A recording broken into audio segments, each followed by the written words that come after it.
What is going on, guys? Joey Franzo here with Flex Training Systems. And a couple days ago, I asked you guys to drop some questions in my DMs and my Snapchat because I want to do something a little bit different from the channel, and I don't really ever do that. And I now have those questions. I got a good amount. I'm going to try to do, as many as I feel is like appropriate for this video. We'll see how long this is. As you can see, I'm in my room. Let me see if I can show you guys that is Doom Guy, and that is a Cyber Demon. As when that game came out, it was it was amazing. It was incredible. It was my first 60 FPS console gaming experience. And now, behind you guys, there's a beastly PC, and I can go to infinity frames, but that's neither here nor there. We're here to talk about really anything, actually, because I said you could ask me about anything. It didn't have to just be lifting related. I kind of skimmed through the ones in the DMs. I haven't even looked at the ones on Snapchat because they go away. So I think I'll start with some of the ones on Instagram. And I hope you guys don't mind. I'm gonna, say your name and everything before. So let's get right into it. This one's from Liam Drain. He is, he's a big fan, we could say. He's always, commenting on anything I put out. Good dude. Shout out to Liam. He says, hope you and Tina had a good Christmas. Russell, 10 pounds off from his third lift at his meet. What are you boys whipping up? I mean, we whipping something up, but we gonna find out what it is. My question for the Q&A is, are you able to explain the benefit of going from hypertrophy to strength each week, for example? As in cycle phases, I hope I'm not asking for you to give away too many keys. Just pass my personal training course. Look forward to seeing what you have installed for 2018. Alright, so first things first, whenever you, those personal training courses, they don't really apply over to real life. There's some decent things in there, but I think when it comes to being a good personal trainer, it's being able to read the personality that you're dealing with, and then how to take all the knowledge that you've accumulated and kind of give it to that person, or apply it to that person so they can progress in their diet, their training, or whatever it is that they're doing. And granted, keeping training people that are general population, so lifting is not really their main priority. They're just doing it because they're not happy with the way that they look or whatever. Those people you have to kind of stay on top of them, which in itself is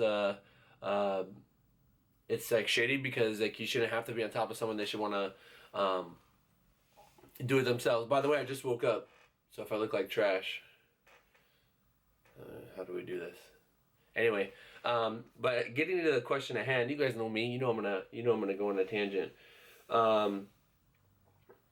He's asking the benefit between going from hypertrophy to strength each week, as in cycles and phases. That's kind of a general thing. But if I just, what I'm about to tell you is not a super major secret joy flex key. It's just general knowledge that you can read on the internet.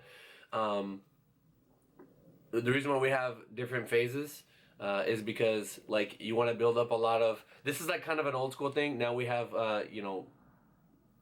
multiple rep ranges in the week, so you can hit hypertrophy and strength in the same week and get the benefits of both. But there does tend to be a lot of work with lighter weight over here, and then you kind of get into a little bit slightly less volume, and then more work over here. That's just periodization. There's nothing crazy about that. The reason why you would do something like that is because you want to build up a ton of muscle with lighter weight, and then as you get close to your competition, you start using heavier weights, and you want to be more specific. There's a lot of different reasons for doing that. Practicality is one of them, and just staying injury free, so not breaking. There are some people 100% if you can lift heavy all the time, you're gonna get stronger, but you're probably gonna get beat up and you're probably gonna get hurt. So I hope that helps answer your question.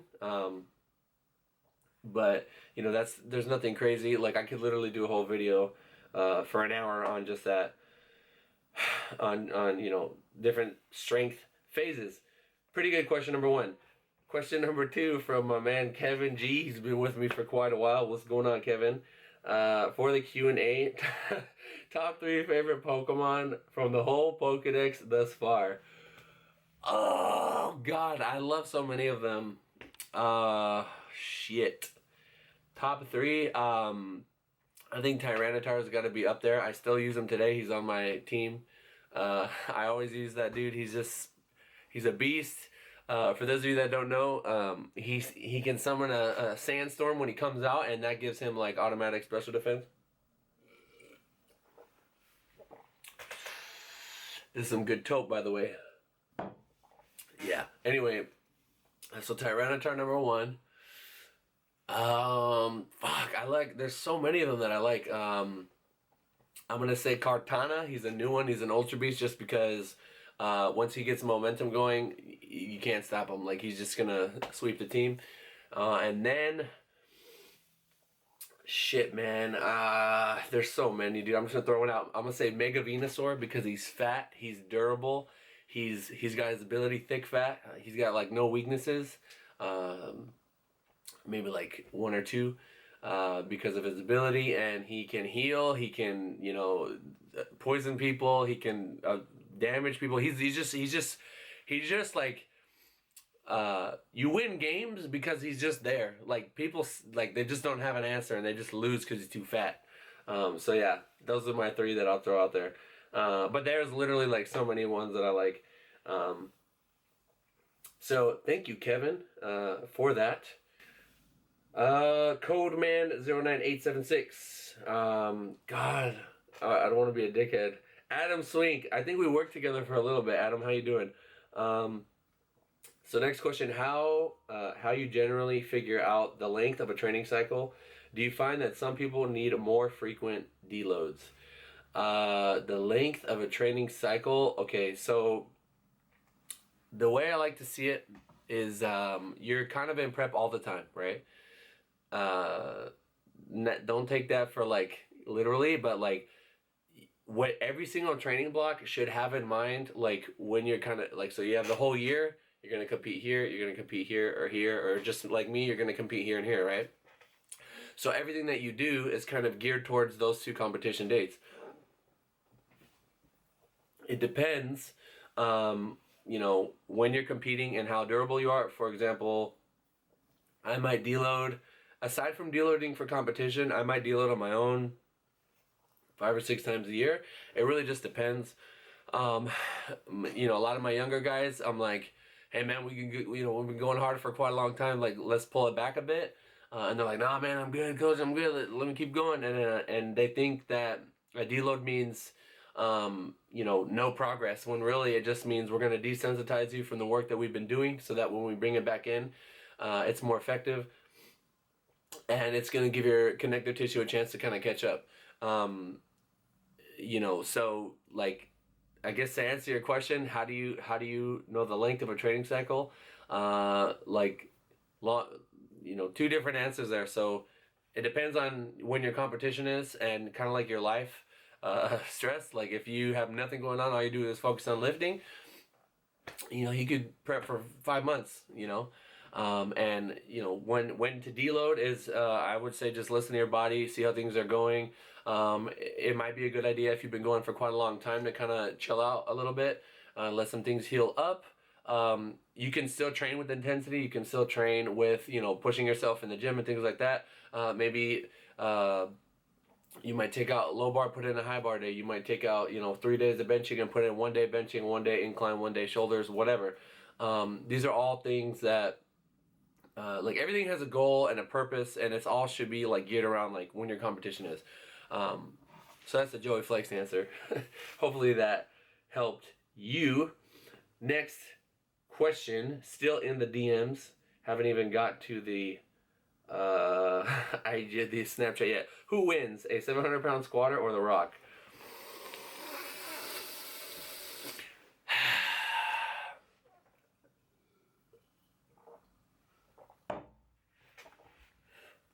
The Rock, man. No one cares about lifting. What kind of question is that? He curls that. That was from Michael Cataluna. What up, Michael? Michael. Drake powerlifting. What's going on, man? What are the best and worst things that happened in 2017? What was learned from them? There's a bunch of questions there, and I'm just gonna kind of go down. But that's a pretty good one. Best and worst. I wouldn't say there was any like one specific crazy one event that was like the best event. I know, like for me personally, just it's like the whole year. Like the whole year was the best year for me in terms of just doing what I love. Growing the business, gaining that momentum, helping the team. Literally, shout out to the Flex Slam. You guys are. I love you guys so much. I can't even describe. You guys made the year for me. So the whole year as a whole has just been incredible. I will say that when I found out that Sean had won Worlds, like for those like 5 minutes that he won, because I knew he's been with me for such a long time, and I've seen him come up from being not competitive, not really competitive at all, to potentially winning. That meant a lot to me, and that was just cool to see that journey. Russ winning nationals, the team doing well at nationals, that stuff means a lot to me. But like when you do something at Worlds, it's just like it's like the Super Bowl. You know what I mean? You work really, really hard to get to a spot. So for me, I've seen Sean grinding for 3 years, over 3 years now, and then for him to do that, it meant a lot to me. And that's one of the things about the sport is there's many more rewarding moments like that to come. And I just want to do everything that I can to put my people in a position to make that happen and feel like I helped a little bit, helped just a tiny bit. Worst thing that happened, obviously when they overturned that call, that was, fuck, dude, that shit hurt. That shit hurt. How you gonna, like, imagine somebody wins the Super Bowl and you're gonna turn around and take the trophy from them and be like, nah, man, we reviewed that play after you guys already celebrated and we already dropped the confetti and everything. I had already made a post. They turned it back, so that really sucked. But also, like, when I got jacked, someone like broke into my car and stole all my shit. So I don't leave my shit in my car anymore. But the community came through and you guys helped me get all my shit back. And that really, really meant a lot to me and made me feel just lucky as hell. And I didn't even ask for it. I just was like, yo, I got jacked, and then everybody came through. So that meant a lot to me. Next question from the same dude. What is your favorite video game console system? I mean, that's going to be... Let me see if I can show you guys. That's going to be this baby right here. Ah, yes. That's not really a console. It's just, it's a PC. But there is an Xbox One X right there. I'm not going to show you guys because I fucking have this, like, bootleg stand kind of thing going on. If I had to say console, I'm going to say the PS4. Xbox was great, had a lot of good memories, but PS4 has been really good to me. Honestly, they're like the same, really. But I love my PC. I built it. It's like something I've always wanted to do, like my entire life, even when I was little. I've always just I've just admired PC gaming and been like, damn, like one day I want to have a PC like that. And I'm finally in a position to build my own PC and put whatever parts I want in it. So I'm not like buying cars and flexing on the gram or anything like that, but it was really nice to put together a PC that I can run 1440p infinity frames per second on.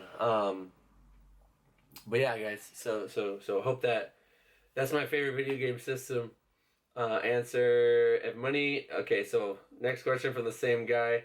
If you could live anywhere but your current location, where would you go? I wouldn't go anywhere because I'm really happy here.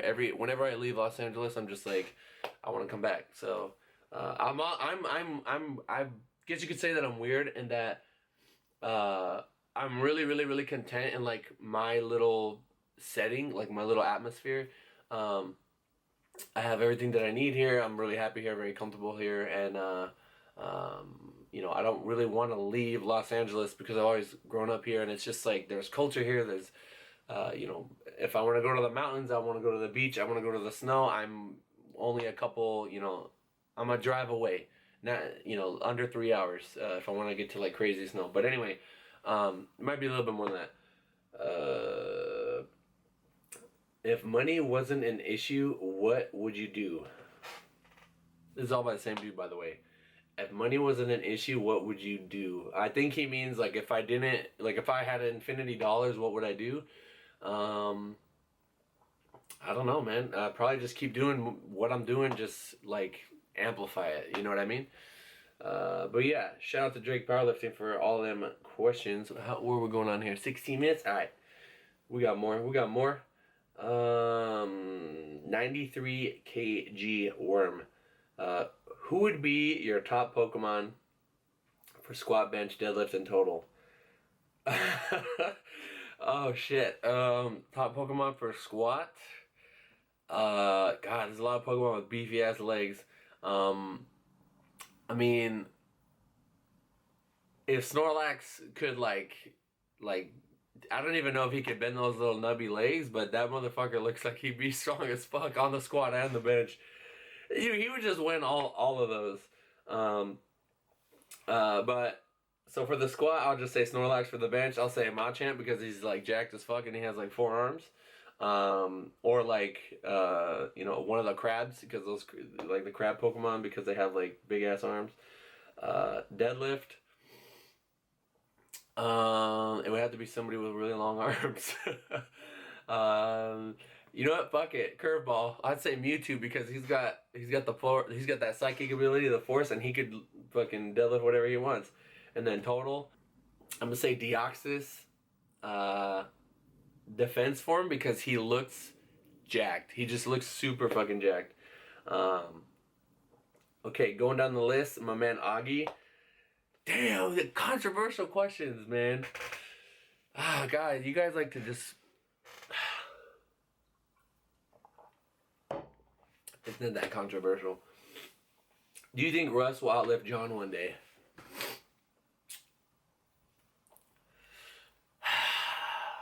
Man, why do you guys do this to me? I think they are both phenomenal lifters, and I wouldn't bet one way or the other way. I mean, but right now, they're kind of like John has his lifting goals, Russ has his lifting goals, and they're both on their journey to like two very very big like things that they want to do with their lifting, and I think that's gonna push them to be as as competitive and as strong as they can possibly be. So we'll just have to see. I don't really have an answer for that question. It is a good question though. Thank you, Augie. Next question, Johnny Depp 253. Johnny says, "What up, Johnny? What's going on, Johnny? Hey, we miss you, man. For those of you that don't know, Johnny used to work with me. He still does, but he used to live here. He used to come to the zoo. It was nice seeing him around, and then he moved to Seattle or Washington. But yeah, how and where do I start if I want to become a personal trainer?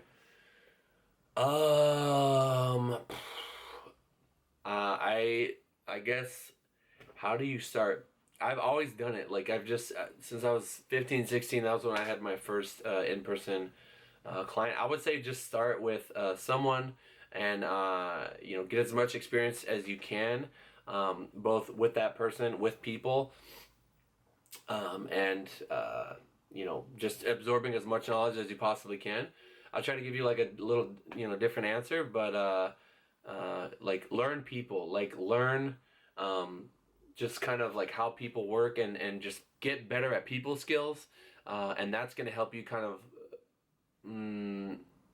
maybe relate, or there's going to be times when you need to coach somebody up, and when you can like really say the right thing to kind of put them in that mindset, or you know, to help that bring the best out of them, that's something that I think has a lot of value.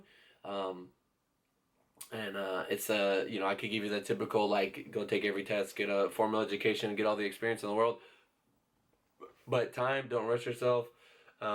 Give your people your time, show them that you care, and I think you know, the X's and O's will come. I mean, it takes time to learn that, but once you do, you know, you'll be good to go.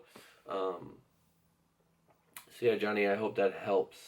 And like get in it, like start off at like a commercial gym. It's a nice way to start, and then you can kind of get your bearings and go from there. Down with the thickness.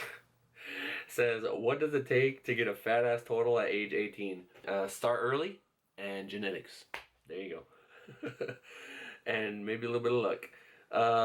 Ashley, what up, Ashley? How you doing, Ashley? She says, are we human or are we dancer? I am a human. I don't know what alien race is dancer, or if it's even, I don't even know. I am a human. That's all that I know. Sometimes I don't feel like a human. I'm definitely human today. Definitely human today. Sophia doesn't really have a question, but she just wants to say, add me to the Q&A. I saw, dude.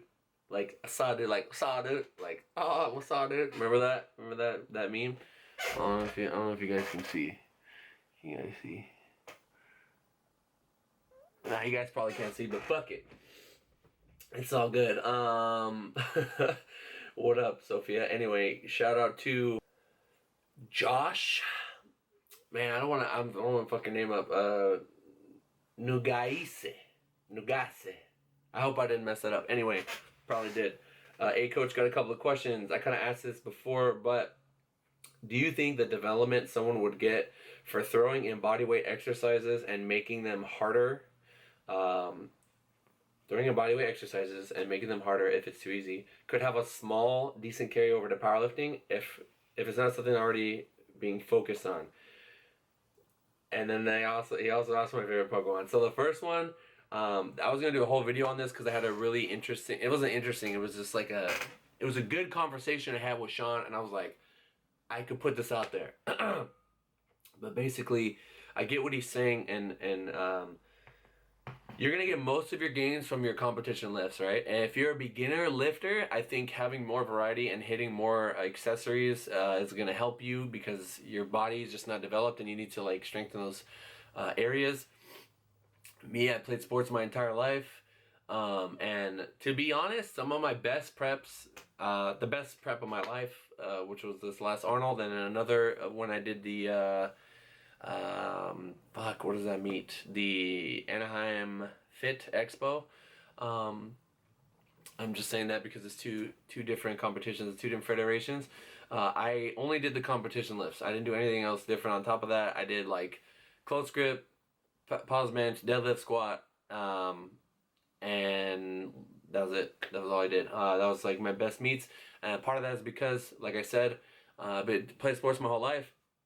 I did bodybuilding after sports, and you know, I never stopped doing barbell stuff. So, I have those areas worked out. Obviously, like I have fucking terrible leverage for the deadlift, but you know, I mean, I don't need. I'm not gonna gain anything from doing like all that little stuff. If anything, like because I'm pushing my competition lifts so hard, it's just. I feel like it just drains me and I can't recover the same, or I end up like developing tendonitis doing something like that. I will say if you like doing that stuff, go ahead and do it. But when you get closer to a competition, I would start dialing back on those auxiliary things. Your recovery is going to get a little boost because you're not outputting as much. You know, it could potentially help in that regard, but you could literally just walk 15 minutes 3 times a week and stop doing that and get the same effect. But yeah, I mean, is it going to help? If you're a newer lifter, yeah, I'd say more variety is probably going to be good for you. If you're more advanced and you've been training for a long time, then you just gotta hammer the comp lifts to get every little, and you want your recovery to go to those competition lifts. So I don't like adding in too much of that extra stuff. Everybody's different. Some people are gonna, you have to use like some really crazy deductive reasoning when it comes to figuring out what exactly is helping you progress. If you add in like 50 different things, you're gonna be like, oh man, it was that one thing. It's like, no, like, for me personally, my best preps have come from the big three, and for most people, 100% for most people, you're gonna get like literally all or most of your gains from doing the competition lifts. Everything else, it can help on top of that, but I would say you'd really be doing it more for like aesthetics or just because you like doing it. But you don't have to do that if you want to be a good powerlifter. And favorite Pokemon, God. I'll do a different one than the three that I named. Buzzswole, because he's swole as fuck. If you guys don't know who that is, just type in BUZZ Swole. Dude is super jacked. So we're gonna jump on over to Snapchat. This video is long, but I think it's gonna be good. I'm sure they'll get shorter as time goes on. Alright, we're going to the Snapchat. I want to try to cover the name. Come on, bro. Bro, what are you doing? Why are you sending me this? Jesus Christ. Yo, man. Oh, my God. What is going on here? When and how did you know... I'm sorry. I got to tell you his name after because I don't want this to go away. When and how did you know that you were ready to start charging for your coaching services? When the demand... It kind of just, like... came upon me. I was just doing it kind of like for fun, and people kept asking me, hey, do you do coaching? Hey, do you do coaching? Da da da da. And the demand was, it sounds fucking arrogant. It was great. It was great, so great that I just said, all right, I'm gonna do it, and it was like a side thing, and then it just blew up. And I came up in a time when I didn't even know of any other online powerlifting coach. I don't really like saying online because a lot of stuff that I put out should apply to you in real life, and online just makes it seem like kind of fake. But I started coaching because the demand was there and the saturation didn't really exist. And I think, obviously your boy knows what he's doing. I'm saying, collecting these dubs. But yeah, man, when I was confident enough to do it and do it well, that's when I started charging. But I only started charging because I spent so much time on it that I felt like I needed to be compensated. That was from Mikey J803 from the Snapchat. Matt Gordon says, how do you grow the bench so damn good? I've been benching for 13 years. And I have never sustained a serious bench injury aside from like a little bit of soreness or like tendonitis. Nothing too crazy. So consistency, not getting hurt. Sorry about that, guys.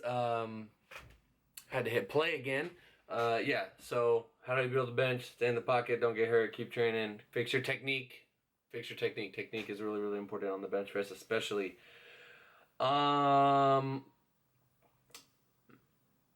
missed somebody's because I had Snapchat and I opened it and it disappeared. So sorry, Dennis. Alright, here we go. Wally, W-A-L-I, says, do you think there's any downside to combining high rep workout 6 to 12 with a powerlifting training 5 to 7 in the same training cycle? Or should you have phases dedicated? No, there's nothing wrong with that. Do it maybe I've done it in those rep ranges before, but no, there's something called undulating periodization. So you're gonna have 2 different days that are, sets of 10, sets of 5, sets of 8, sets of 4, sets of 7 and 3, etc. So to answer your question, no, there's nothing wrong with doing that. You don't need to just have specific times where you do that. You can do it throughout. How you taper down from that and prepare for something is gonna be very important, though. I will say that. All right, Sam Martinez, thoughts on deficit deadlifts? They can be useful. It's just the point in terms of like if you have very efficient deadlift leverages already, and you want to increase your range of motion, and build a little bit more muscle, especially for bodybuilding, I think anything that you do that's going to increase range of motion is going to help you. For powerlifting, specificity is going to beat out anything. So if you're applying tension from here, you want to be applying tension from here, not from here. Because if this is where you need to initiate and you're passing through that point but you're never initiating there, it's going to cause you problems, and you might be capable of lifting a weight that you can't budge off the ground because you're just not used to like applying stress from the point of from your starting point, if that makes sense. So I don't think they're super bad. I think you definitely need to pay attention to form and not kill yourself. Why do you or do not like equip lifting? Why? I get what you're saying. I'll just answer it two ways. Why do I like equip lifting? It builds discipline, and it's really hard. And it's like a special technique that like anything that takes a lot of skill to master, seeing people compete at a very high level, it's like I have appreciation for that, like I would anything that takes a lot of skill to master. But why don't I like it? It's just like not really practical to do by yourself, and it's really complicated, so it's harder for newer people to get into it. Yeah, that's there's other things, but that's that. All right, so we got one more question. Mo says, what is the best progression method you found that works for your powerlifting? The Joey Flex don't fucking break method is the best method that works for me. Alrighty, guys. So that was like my first kind of big Q&A that I've done on the on the social medias. I mean, in front of a camera. I if you guys remember, I did one with on the IPF page a while back, and that was like we did really good with that one. But that was fucking hard to answer every question by text. So I like these Q&As. It lets me kind of connect with you guys. It lets me notice you. It's like I can say, hey, I got your question. I know that you exist. Here's my answer. And I know that sometimes on social media you might see someone and think that they, they're not there, but that's especially something I try to do with my people, is let everybody know that, I see almost everything. There were some more DMs that were in my like unread, but I mean, I'll have to get those in the next one. This video is already long as fuck. I hope you guys are able to take something away from it. I hope it was, kind of a fun thing. I need to get a better light, and I need to get like an actual stand. I'm just stacking three little boxes with a BCAAs container to make this bootleg stand. But this works decent. I can do my product reviews like this, which I'll try to get out to you guys soon. That being said, thank you guys for your questions. I really appreciate it. It is Friday. I have high bar squats today. Let me know what you're training in the comments down below. Let me get a hashtag. Stay to the end. Hashtag FlexSlam. Hashtag 2017 is dead. Hashtag bring on 2018. Whatever you want down below.